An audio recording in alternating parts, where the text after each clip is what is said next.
Hey, everybody, welcome to the Simplify Church podcast. We are so grateful that you've joined us. And it's been just a little bit since I've gotten to talk to my friend, the one, the only Mike Whittemore. So before we jump into our conversation for the day, Mike, how in the world are you, my friend? Dude, I've missed you like crazy. And I'm so grateful that we are back together in studio, holding down the fort, man, bringing the heat for Everyday Pastor. So Hey, it's been good. we're trying. But yeah, man, you Good to be look back really together. good since I've seen you last. Well, I'm You look growing my, like you're thank you. It's very nice. Very sweet. like got everything all nice and neat and Oh yeah. rocking the dark colored Oh, shirt. yeah. To tie it all together. So, hey, man, you're looking good today. Well, God bless you. I'm growing my summer beard, also known as my winter and spring and fall beard. But in the summer, it shines a little different. The way the light hits the oils, it just, shines Well, like diamonds. yeah, and when you ride your bike or your motorcycle, gets Yeah, flowing in the wind and I stuff, love right? that. Yeah, I don't know what it's like to feel the wind in your hair, But but in a I beard, but in a beard, it's lovely and until like it's true. Like you can yes, feel it. you can feel it. Yes. And sometimes, you get like a strong gust of wind or something. And because I'm a windows down kind of guy, nobody else in my family likes the windows down. I'm a windows down guy. And I like what's every once in a while you get a little uptick in the breeze Little there, lift. and you get that, and your beard's all in your mouth, and you're trying to adjust down. So it's kind of nice, makes you And feel we all alive. say thank the Lord for not having to wear those stupid masks anymore Oh man, because those were problematic for the beard. yeah. I tell you, I was growing a beard going into that, and then realized quickly that this was not going to be a viable option. So I kept everything trimmed pretty neat, pretty close to the face. But when masks were no longer something that we felt like we needed to do, and I'm like, well, we're growing. So, That's right. And when you uh, needed to, you just fold it up. yes, you just fold it up and tuck it inside there, and then just choke on beard hair for the That's next right. 2 hours that you're in the grocery store. But yeah, man, got my dark blue on, and I've got my summer uniform, as you can see here. This is a Carhartt shirt. This is But one short of sleeve, right? well, Short sleeve. short sleeve, of course. It's summer. This is one of 5 Carhartt shirts that I'll wear throughout the summer. So it's my pocketed summer uniform. You'll see me wearing these in jeans or shorts. So I try to keep it pretty simple. Yeah, man. But dude, you got a glow about you. You look rested, refreshed. It's the shine. The shine is nice. The Is shine. that is that canola? What do you do? I prefer peanut oil. Oh, okay. Wow. All right. Spare no expense. If it's good enough for Chick-fil-A, it's good enough for me. Okay. Yeah, like a cold pressed. I like it, man. I really Yeah. appreciate it. Yeah, I like the idea of Greg hanging out at the backside of a Chick-fil-A at about 11:45 as the guys are carting out, and you're like, "Hey, Hey. can I get some of that oil?" That's right. Yeah. Hey, come on, pour it in here, man. Papa needs a little, Yeah. I love hearing yelling, "Sir, there's that man out there again." I told you to get out of here. Comes out with a broom, shoots you like a raccoon, in the garbage. Now here's the thing, and I think it's important that as we start this episode, we do so from a place of honesty and a place of transparency. And on last week's episode, we did an episode on collaboration, and I told the folks that the reason you were not on last week's show is that you were on assignment, and that you were going to come to this week's episode with a full report of all that you have learned, all that you have gained, and listen, I don't make promises I'm not willing to keep. Okay, and so I've told the folks this is what's happening, and so Greg, unprompted with zero context, tell us, what did you learn while on assignment? Well, it was a lot. Okay. Yeah. Not gonna undersell what I learned while I was on assignment last week. But craziness, trying to get all kinds of things learned about insurance. How fun is that, right? But Ugh. yeah, all those fun things that you Gross. didn't know were ministry things Yep. until you're in the thick of it, and you got to figure out, okay, how do we figure this out? How do we walk through making sure that we've got all the things covered that we need to have covered, but not under insuring, all those kind of fun things. And so, Yeah. walking through those processes and trying to make sure that had my brain all the way around what that was going to mean for our fellowship. Was good. I learned a lot. I'd have been okay not having to learn all that stuff, Yeah. but it was Stuff good. You don't want to know. And the moral of the story is, yes, church, you want to be well insured, but also pay attention to what your coverage is, because you may be paying for things you don't need. Yeah. Like, do you really need so a there you go. rider for livestock? I don't think so. You know, I don't know that that's good stewardship. to be honest with you. Just for the one weekend a year that you have the camels. Right. Yeah. I was thinking sacrificial goats, but yeah, the camels for sure. Yeah. Blood's hard to get out of carpet, especially goat blood. But You're not here's wrong. the thing. I'll be honest with you. I did kind of oversell that you were going to come back with something great. And I have failed. So I need to apologize to all of our listeners, and I hope you can forgive us. I'll do better next time, I promise. Okay. Yes. The next time you're in an unprompted with zero context assignment to come back and report on. You did a fantastic job, by the way. But man, I tell you, dude, I think today's conversation is going to be so helpful because we are at the precipice of the unofficial start to the summer. Mm-hmm. And even like in our pre-show conversation, even talking about that, man, you felt that this past weekend, right? Like attendance really beginning to kind of model the realities of the time of year that we're in. Yeah. You know, got these graduation parties. We've got people, super busy with family engagements. And all of those are good things. We want to be celebrating, our nieces, nephews, grandkids, our own children that are hitting these giant milestones in their life. It's awesome. But we understand that culture no longer really plays by the rules of engagement anymore when it comes to things. And so they're doing events on Sundays, and they're, calling people away from, their regular, places of worship and kind of what that looks like to not do these things. So, and unfortunately, people are put in a position where they oftentimes have to choose between, do I engage in these family things? Do I put my time in building relationships, or, do I come to church? And so, man, these are complex times for the church to try to stay relevant, to stay central to someone's life, the gathering of the saints, while also recognizing that people have lives to live. And that is kind of, that's really at the heartbeat of what we're talking about today. So what we're getting to here in episode 72, can you believe it, Greg? Episode 72. And I think we're aging so well, man. We don't look a day over one episode. No. And look at us. We're just getting better every episode. I'm telling you. I just think it's true that every episode is just a little bit better than the one before it. So, a fine grape juice. Yeah. We are aging. See, yeah. I think I may have lost some Baptists last week. I've just brought them back. Okay. So I brought them back to the fold, like a fine unfermented grape juice. We're aging. Nicely. Gotta be Welch's. Yes, it does. Well, the Lord drank Welch's grape juice. Everyone knows that. Come on, duh. But in staring down the barrel of the unofficial start of the summer, we're tackling the question that everybody in leadership within the church is having to wrestle, which is, how do we keep our people engaged? Mm-hmm. We talked last summer, we talked a little bit about the recognition of the summer slump and what that does, and man, how do you try to beat that? And some of that conversation, and I would encourage folks to head back to, it was right around episode 30-ish or so, but there is a reality where that it plays on our psyche a little bit as leaders, where it becomes somewhat defeating rather, and oftentimes it's because we tend to treat the summer as though it's not coming, or that somehow this summer will be exempt from that reality. Yeah. And that's just not true. Right? Every summer, it's going to get more and more challenging as culture changes, as the demands on times continue to change, that people look to the summer as a time of reprieve, of rest, of vacation, of doing things that are outside of the routine, right? Mm-hmm. And that was fairly alliterated, so I'm proud of myself even in that. But keeping people engaged at your church during the summer it is top of mind for so many leaders.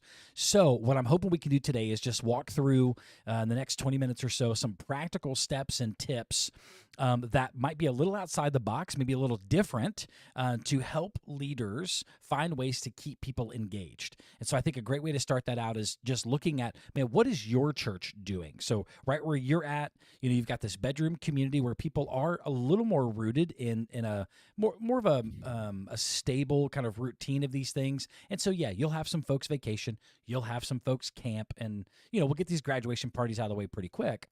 But as a church, how do you plan to try to keep your folks engaged? What's that look like?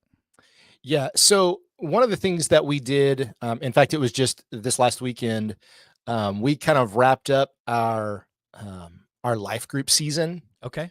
And so we did a cookout at the local park. That's just like, if you look out my office window, you can see parts of the park. So not too far from our campus. And so we did that on Saturday, and just invited our people. Hey, those of you who are part of life groups, we want all of you to gather. I love that. And we're just going to hang out and eat, and spend time together and have fun. And so kind of, again, doing that official kickoff to summer, knowing that we're probably not going to see all those people at the same regularity that we have the rest of the year. Right. And so kind of just allowing for that celebration to happen, and trying to do some encouraging things along the way. A thing that we did also is the weekend before, even though it was Mother's Day weekend, it worked out really well for us. We did a community serve day. Oh man, to kind of launch us into the summer, knowing that things are going to be a little slower paced for folks as far as their availability for additional church things. And so kind of trying to front load, and then we'll back load, right as school's getting ready to kick in, end of mid-August into September, we'll like push hard. But kind of June, July, outside of Vacation Bible School, we're kind of trying to be really intentional with the calendar, so that we make them easy yeses when we do ask for things. Man, I think that's great. And how does that affect your team? Like, knowing that that's kind of the way people react to the summer. I don't know that we should necessarily be exempt to that. I feel like in so many church environments that I've experienced over the years, there's this reality where it's like, oh man, we're coming into summer. Let's just keep hitting the gas as hard as we can, recognizing that we're probably just burning fuel and we're not really getting the ROI that our efforts are, that we hope that they would get. So for your leadership team, for your staff, for those that are in charge of leading ministries, is there kind of a spoken or an unspoken permission rather to be able to kind of let off the gas a little bit? Yeah, I think so. We do much more in waves. Okay. And we kind of own that and expect that. So like, our big kids ministry stuff has wrapped up for the school year already. Our kids are out of school, and so that's finished. But the next big event is in just a couple of weeks. We'll do Vacation Bible School. Yep. And then outside of Sunday morning stuff, there's not a whole lot kids-wise going on for the summer. There might be one or two things here. Like we'll have a few of our kids that are going to summer camp together with our kids ministry, but it's not a big thing. It's just a smaller thing. And then it'll pretty much just be Sunday things after that for kids ministry. Same thing with our students. Our students dial back. They go from meeting every week to they meet every other week for midweek in the summer. Yes, we'll do camp. It'll be a big deal, but that's not till end of June, 1st of July. And then they'll go back to that every other week schedule. I mean, yeah, they still have Sunday morning stuff, but as far as big things, intentionally dialing it back, knowing that participation is going to be smaller, because kids are on vacation, other activities, summer sports, summer clubs, all those kind of things. And so just owning that and letting the waves kind of run some stuff. But then in other areas, things do pick up, like from the admin seat, like we're working on budget stuff. Because we do a September to August 31 budget. So like I'm ramping up and looking at budget stuff right now, and that'll carry me through most of the month of June and into the start of July. Allowing for the naturalness of the summer to dictate, okay, we're not doing a bunch of events, Right. but we're doing a bunch of things that just need doing so that when the events time of year rolls around, we're not being hamstrung by um, operational admin kind of stuff. Yeah, you've got a lot of that stuff figured out. And I think what I'm hearing you say, and I think this is exactly where this conversation should take us, is that you recognize, your leadership recognizes that coming into the summer is a time to make a programming shift. And we do that because we change the metric a little bit on what is success during that season, and we build out our programming to reflect that, so that we get the best possible result for the effort that we're putting in. And so making a programming shift is a great idea. Sometimes churches really struggle with this, and they think, well, we're going to keep doing what we're always doing, and we're just going to be okay with the numbers being drastically lower. And I think what we fail to do is give ourselves permission to reimagine the summer, where, especially if you're in a context where you're kind of, you've got Sunday mornings and you've got Wednesday nights and you've got some youth stuff that you do. That's a pretty standard kind of model for a lot of churches, especially for pastors that we serve. We recognize that. But it's okay, Pastor, for you to say, hey, you know what, for the summer, we're gonna take a break and we're gonna do something different. And you might find a handful of folks that are they're just very wired for tradition and for that kind of rhythm. And for those folks, if it's explained well and communicated well on the front end, the majority of people tend to want to play ball because they recognize that. But having a programming shift going into your summer is a great way to keep your people engaged, because it gives you a chance as a leadership team or even as a small staff to reimagine summer and do some things different. Take a few risks along the way. Try some stuff that's just outside of the norm. And that's what you're illustrating is, hey, we're making some programming changes. We're taking some chances on that. And I think to some degree our people appreciate that. Yeah, I think so. I think you're spot on that. Yeah, for some people, anything that is out of the ordinary and out of the norm, they're not thrilled with. Right. But if you can communicate the why, and let's be real, more often than not, it comes down to, we want to give our volunteers a break. Yeah. Like almost every church that I've served in, that has been my overwhelming motivation to say, we need to think about something different over the summer, because our volunteers are tired. Yeah, they are. Let's give them some downtime so that they can rest and recover. And so that when we ramp back up again in the fall, that their yes is on the table and not, I don't know if I can do this. Yeah. And so I think when you communicate that piece of the puzzle for most folks, well, I could see that. I guess, we're really talking about 9 or 10 weeks. Yeah. We're not talking about most. Yeah. I don't know what it's like for you guys, but like our kids go back to school really, really early. Yeah. This next year. Yeah. Yeah. I think ours go back the second week of August, like the Yeah. middle of that week. It seems really early. But yeah, so with that in mind, it really is short term. But I think there are also some other things that you can do that they're not hard things. And they already are kind of natural flowing, like just oversell, like starting a new quarter in your Sunday school. Oh yeah. Like you're not doing anything different, but like, just like oversell that, hey, we're getting ready to start a new quarter and we're going to be studying through this or studying through that. And we'd love for you to be part of it. Again, just kind of what you're going to continue that is consistent. Leverage that a little bit and get a little bit of momentum and excitement behind that. So it doesn't feel like, hey, everything stopped for the summer. Right. But no, we're just trying to be strategic. And so we want to get excited about this other thing that really isn't new. It's not different. It's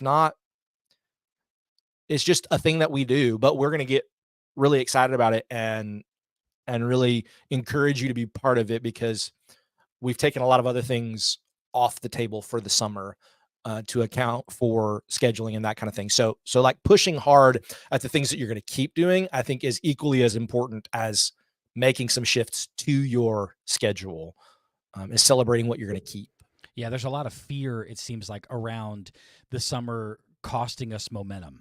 Mhm. And it doesn't have to. It can just be a totally different kind of momentum because culturally we understand that's sort of what the summer does. Mhm. And in the life cycle of a church, which the longer we go, the more it begins to look more and more like a school calendar.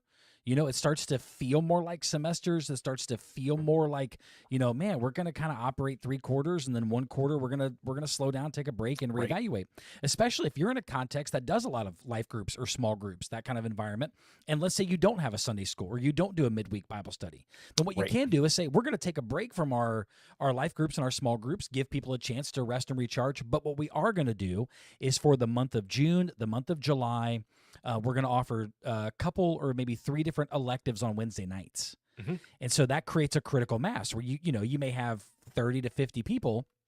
Whereas, let's say you have 125 people in small groups where you have 30 to 50 people coming to be a part of these electives. It gives other people a chance to teach some things and lead some breakouts that maybe wouldn't ordinarily get that opportunity. And it lets people build relationships that they wouldn't ordinarily get the chance to outside of a Sunday morning because those folks aren't in my Sunday school. Those folks aren't in my small group. And so now you've got some electives that you're offering. And so, yeah, are the numbers going to be super huge? Probably not. But you might be surprised at how people respond to that, and they go, "Man, that's really cool. What a neat idea!" And then you can partner that around some celebration opportunities with 4th of July and Memorial Day and Labor Day, and so you've got some of these natural celebration points built in. Where in changing your programming, just like you said, man, like you can push something new.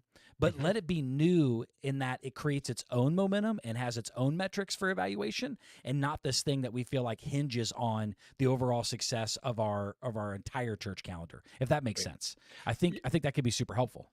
Yeah, well, and I think the other thing that kind of feeds into that is um, think outside the box and Yeah, do some things that the overwhelming value is not like spiritual development. yeah, for sure. Not that I'm saying, don't hear me say, oh, just take the break from the Bible the whole summer. That's not what I'm saying. But what I am saying is there is some incredible value in just doing some things for the sake of them being fun, and It's good, helping your man. people play together. So like, whether it's, hey, we have a minor league baseball team or a development league that's just down the road from us, and tickets are like $8. Let's all get together and go watch a baseball game. Yep. Or for those of you who live in St. Louis Metro, the Cardinals are that team right now. And so, um, Man, the Reds are you, not looking too hot either. you might be able to get St. Louis Cardinal tickets for that $8 Yeah. right now. But like just do fun stuff or That's good. have a cookout and just invite people over with no agenda, but to just hang out. Like leverage those moments and just be okay with it being, hey, you know what? Whoever can come on, and we're gonna have fun. Yep. I'm a Um, huge fan of connection events. yeah, and I think especially over the summer, Yes. when you don't have an agenda as far as like, okay, we're not trying to get through this book. We're not trying to check all of these boxes to make sure that you went from point A to point B in your spiritual development. Again, not that we're not hoping for spiritual development along the journey throughout the summer, but where we're not we're making our overwhelming aim connection and building of relationships where it can be, because I think those moments are those tethering points that come back. Yep. If it's, hey, I was gone for 2 weeks, but hey, guess what? There's a cookout next week, and we're gonna go because it's gonna be fun, and we've not seen folks for a few weeks. Yeah, I think, like you said, man, they're foundational. And one of the things that we forget is in putting so much emphasis on spiritual formation, which is definitely important. No one's saying it's not. I think there's also recognition that at the core of spiritual formation is the pursuit of trying to get to that Acts chapter 2 style of church, where yes, they are growing, they are studying the apostles' teachings, they are pursuing Jesus together. That's great. But one of the other like complexities of the early church that we often forget to pursue is that it tells us they had everything in common. And how do you get to having things in common with people if you don't spend time intentionally just building relationship? Right. And yeah, going to someone's house for a small group, does that? Yeah, of course, all those things do that, but they do it in a different way. And so we want people to have things in common just through the foundational pursuit of building relationships with one another. That this is a place where you can be seen and you can be known, not for the box that you can check or the thing that you can learn, but for who you are as a person and the value you bring to this body in your personality, in your talents, in your skills, in your sense of humor, in your, in your showboatedness or your silent kind of awkward shyness, like whatever that is. All of those personalities need to be brought to the table. Yep. And connection events are so huge. And so one of the things that I think, in addition to this conversation, that I think can be so pivotal for churches in keeping their people engaged is to create intentional connection events. And and I'm talking connection events that are low barrier, like low work, and like high yield. And so, one of the things that you can do is consider if your church has a space, like an outdoor space, for example. And a lot of churches do. They have some sort of courtyard or even a decent parking lot or maybe a little, covered patio pavilion kind of spot.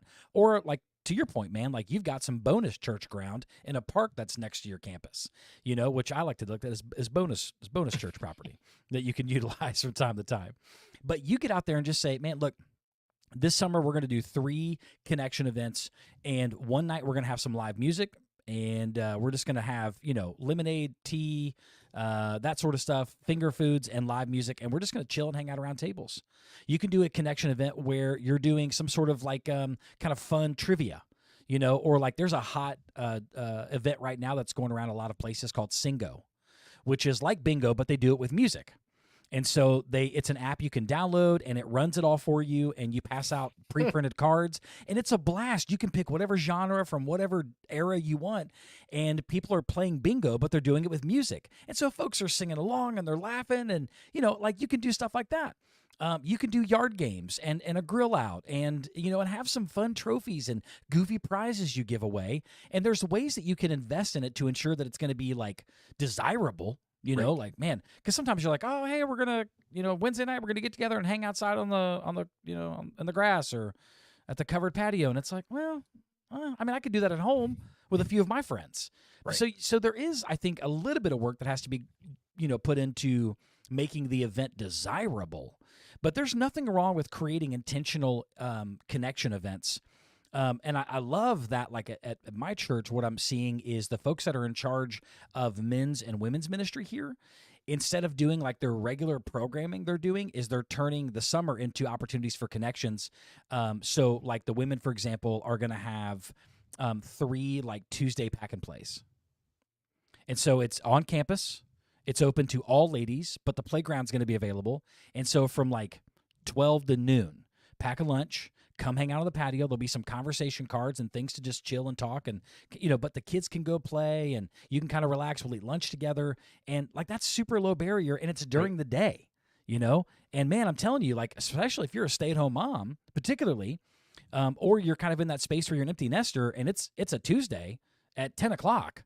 Right. And you're bored out of your mind and your kids are driving you nuts already. It's like, well, man, that seems like a way to go and spend some time and get to know some people that are in like-minded stages or some folks that have already been there, and now you can develop some generational influence. You know what I mean? For sure. I think there's opportunities for that. Do you guys do anything with like your men's, women's ministry over the summer, or is it kind of on hold for the fall? So that's one of the areas that we don't have a ton of gender-specific ministry happening right now. Like our life groups are multi-gen, but they are also, both gender. And so, it's something that is on our radar to be pushing to say, hey, we really would like to see something start with our women and something we'd like to see start with our men. But we're just not there. So no, we don't do anything with that, so to speak, but I love what you're describing of saying, let's leverage the time that we do have, and let's build some relationship capital so that when we do relaunch kind of our normal schedule, we're able to leverage some of those relationships that that were developed at those connecting points that were easy yeses. Yeah, and I it's think those are also huge. it's a good time to experiment, because if you're at a church that you don't have those things, but you want to have those things, and you're looking at your fall and you're looking at the spring and you're like, man, gosh, we got so many things going on. Well, summer's a great time to experiment with that. Hey, it's a Saturday morning, and we're going to do this kind of fun event. And so like at our church, they do a thing called Man Skills, and it's just kind of fun. Like they've done all kinds of stuff in the past where they brought a guy in that taught a bunch of guys like how to field dress a wound and how to, All right. how to stitch something, or it just all kinds of stuff. Like guys came in that do like tactical SWAT stuff and tactical SWAT training, and guy came in and taught how to do that stuff. And they've had a bunch of guys come out for that. And it's, again, super easy, but these dudes had a blast, and they got to laugh together and build a relationship. And the summer's a great time to experiment for that.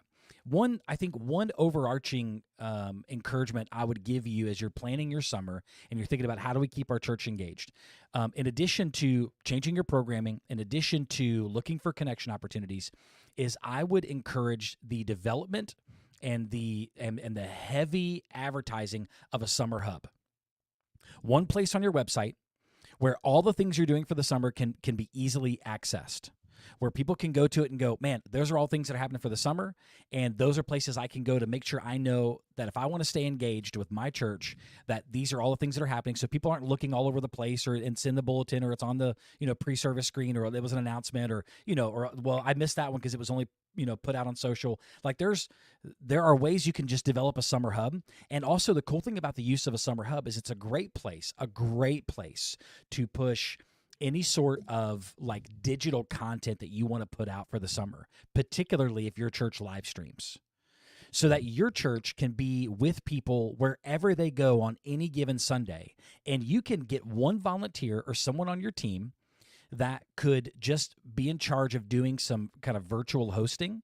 So if you put your services out on Facebook, or if you put them out on YouTube, and then hey, we're going to do whatever community church, blank community church or blank Christian church anywhere this summer. And there's going to be some folks there to help engage people, so that when folks are on vacation, they don't need to go visit another church.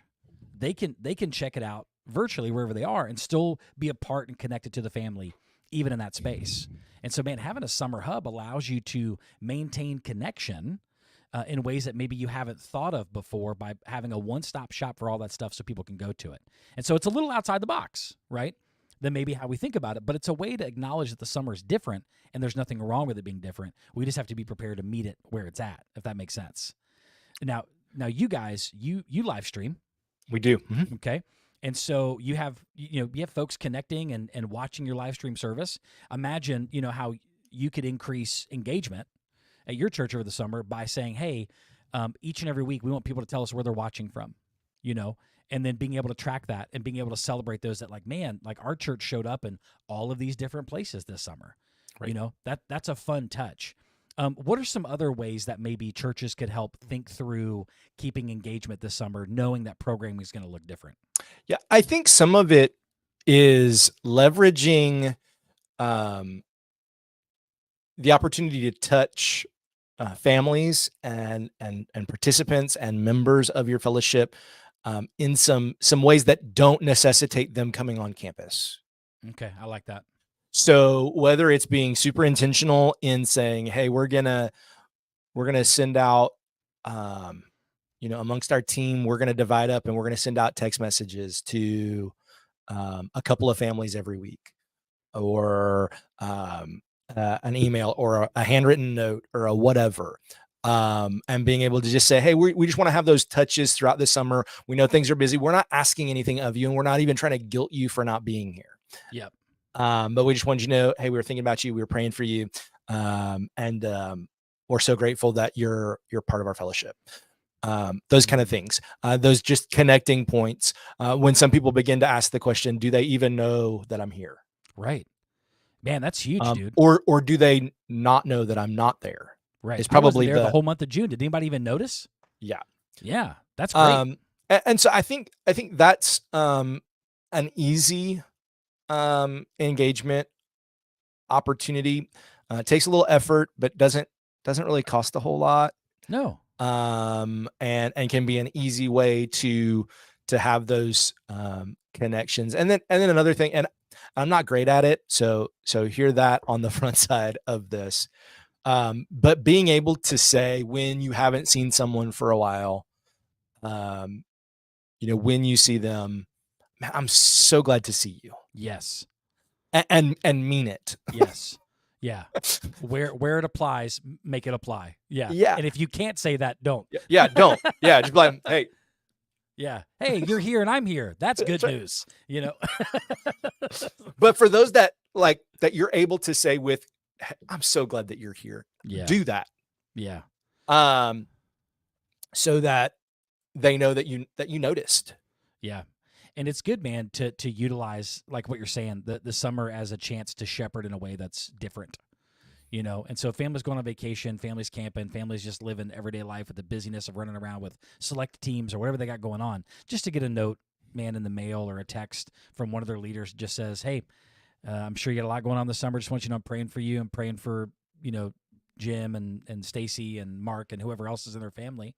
And call them by name and just I'm praying for you. And if you ever need anything, just reach out. It's also a great time just to invite people over to your house to do some one-on-one shepherding too, and kids don't have bedtimes generally, or if they do, they're not nearly as late as early as they would be during the school year. And so it's just a way to say like, hey man, Thursday night, if you guys are in town, you want to come over? My kids go to bed at 4:00 every day. Wow. Year round. Wow. I'm kidding. Man. I wish runs a sometimes. tight ship. But yeah. Well, yeah, 4:00. I know it's not quite dinner yet, but you know what that means. That's right. But yeah, these are all practical solutions. Maybe you've got some other solutions that have been super helpful in keeping your church engaged, but don't be afraid to take some risks, to try some stuff, to go outside the box, because engagement is what matters during the summer. It's not always about how you do it, but it just matters that you do it. And that you don't let off the gas, but you just, maybe you divert your energy and attention to finding the right possible ways to increase effectiveness and engagement. And so if you have some of those things, we'd love to hear from you. You can always email us, podcast@simplifiedchurch.com. Greg talked about budgeting. And so a lot of you, man, summertime, especially if you're in that role and you're thinking about budgets, it's coming. It is on its way. And so we'd love to help you with that. At simplifiedchurch.com, you can schedule a demo call where you can learn more about how we can help you be more effective with your budgeting, how to get your chart of accounts just right, how to effectively handle your payroll, and, man, making sure all of your vendors are paid and all the stuff's taken care of, even your online giving. These are things that we can do for you because we are the experts in helping you outsource the things that tend to overwhelm us as pastors. We would love to be able to come alongside you in any way, shape, or form that we can. So make sure you head over to the website and get some more information about that and schedule a call. Or you can always email and get some more information that way too. But we're hoping that you really engage this summer and you find the most amount of joy that you've ever experienced when it comes to a summer programming calendar. But Greg, that's it for me, man. And I'm excited to see you, dude. And listen, I am always excited to see you. And it's been good, dude. Get a chance to catch up and hang out a little bit and talk about summer plans. And man, don't ever leave me again, Greg. Okay, I'll do my best. Don't ever leave me again. Anyway, that's it. That's it for us, gang. Hope you have a fantastic week, and we'll see you very soon.